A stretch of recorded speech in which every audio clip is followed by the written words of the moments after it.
औज़ुबिल्लाहि मिनश्शैतानिर्रजीम बिस्मिल्लाहिर्रहमानिर्रहीम अल्हम्दुलिल्लाहि रब्बिल आलमीन वस्सलातु वस्सलाम अला अशरफिल अंबिया वल मुरसलीन अम्मा बाद फ़क़द क़ालल्लाहु तबारक व तआला फ़ी किताबिहिल करीम व हुवा अस्दक़ुस सादिक़ीन व क़ौलुहुल हक़ बिस्मिल्लाहिर्रहमानिर्रहीम शहरु रमज़ान अल्लज़ी उन्ज़िला फ़ीहिल क़ुरआन।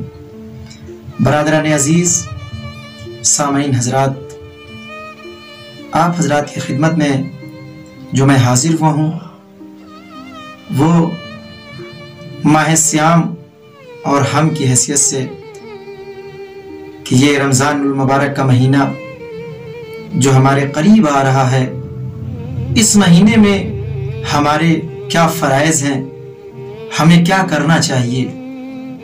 इसलिए कि ये वो महीना है, तौबा का महीना, इस्तिग़फ़ार का महीना, शहरुल्लाह, ये खुदा का महीना है और हम उसके मेहमान हो रहे हैं कि जो पूरी कायनात को खल्क़ करने वाला है।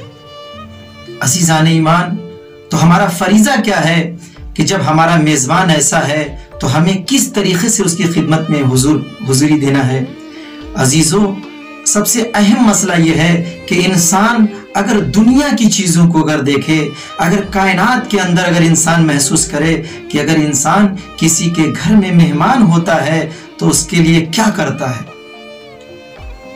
ये दुनिया के इंसान, एक आम बंदा, गुनहगार बंदा, अगर कोई इंसान उसकी बारगाह में जाता है तो जाने के बाद इंसान की क्या हैसियत होती है, क्या आलम होता है। इंसान सोचता है कि हम जिसके घर जा रहे हैं हमारा मेज़बान ऐसा है, लिहाजा हमें क्या करना चाहिए। हर चीज़ की रियायत करता है इंसान। अगर लिबास को देखता है कि मेरा कहीं लिबास गंदा ना हो, कहीं मेरा कफ्श गंदा ना हो, यानी हर चीज़ की रियायत करता है कि हम किसी के घर पे मेहमान हो रहे हैं। अज़ीज़ान ईमान, जब हम दुनिया के लोगों के लिए हम इतना इंतजाम करते हैं, जब दुनिया के किसी के इंसान के घर के में अगर हम मेहमान होते हैं, वो इंसान कि जो गुनहगार है अगर हम उसके घर में मेहमान होते हैं तो हम हर चीज की रियायत करते हैं, हर चीज को हम देखते हैं। लेकिन अजीजों, अगर कोई इंसान उस खुदा का मेहमान हो रहा है, यानी हमारा मेजबान खुदा है जो पूरी कायनात को खल्क़ करने वाला है, जब वो खुदा है तो हमें उसकी बारगाह में किस तरीके से हाजिरी देना है, हमें सोचना पड़ेगा। इसलिए कि वो महीना आ रहा है कि जिसमें इंसान तौबा भी कर सकता है, इस्तिग़फ़ार भी कर सकता है, सब कुछ कर सकता है। इसलिए कि ये वो बाबरकत महीना, ये वो महीना है अज़ीज़ान ईमान कि जिसके अंदर इंसान अपने हर गुनाह को बख्शवा सकता है। लिहाजा हमारे लिए ज़रूरत इस चीज़ की है कि उसकी बारगाह में जब हम हाजिरी दे रहे हैं तो हमें किस तरीके से उसकी बारगाह में जाना है।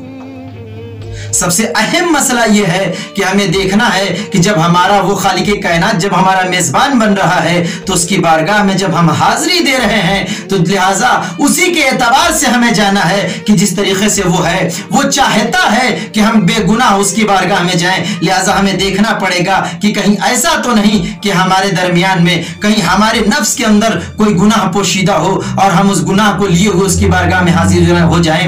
नहीं अज़ीज़ान ईमान, हमारे लिए ज़रूरत इस चीज की है कि पहले हम अपने गुनाहों को यहां छोड़ दें, हम अपनी गीबतों को यहां छोड़ दें, यानी सारी चीजों से पाक हो जाएं, उसके बाद उसकी बारगाह में हाजिरी दें। लिहाजा ये वो महीना है कि जिस महीने के लिए खुद पैगंबर आजम सल्लल्लाहु अलैहि वसल्लम ने और आइम्मा तहार ने भी इरशाद फरमाया है।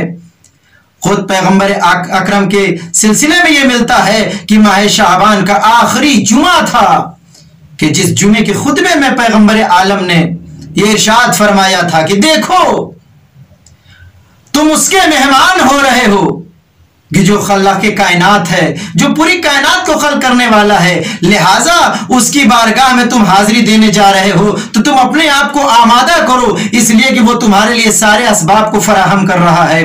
वो करीम है, वो रहीम है। लिहाजा ये बहुत अच्छा वक्त है तुम्हारे लिए कि उसकी बारगाह में तुम अपने गुनाहों को बख्शवा लो।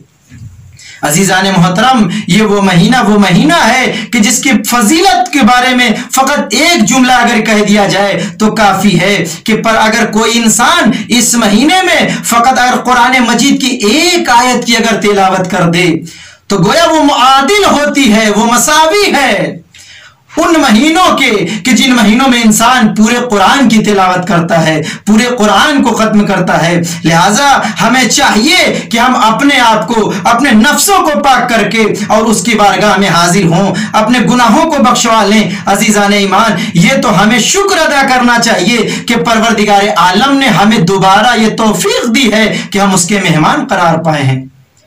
लिहाजा हम तमाम हजरात की तरफ से ये मिल करके दुआ करते हैं कि परवरदिगार हमें तौफीक दे दे कि जिस तरीके से तू चाहता है हम उस तरीके से इबादत को अंजाम दें। परवरदिगारा, जिस तरीके से तू चाहता है कि हम कुरान की तिलावत करें, हम उस तरीके से कुरान की तिलावत को कर सकें। परवरदिगारा, जिस तरीके से तू चाहता है कि हम लोगों की मदद करें, हमें परवरदिगार तौफीक अता फरमा कि हम उस तरीके से हम लोगों की मदद कर सकें। व आखिरु दावाना अल्हम्दुलिल्लाहि रब्बिल आलमीन।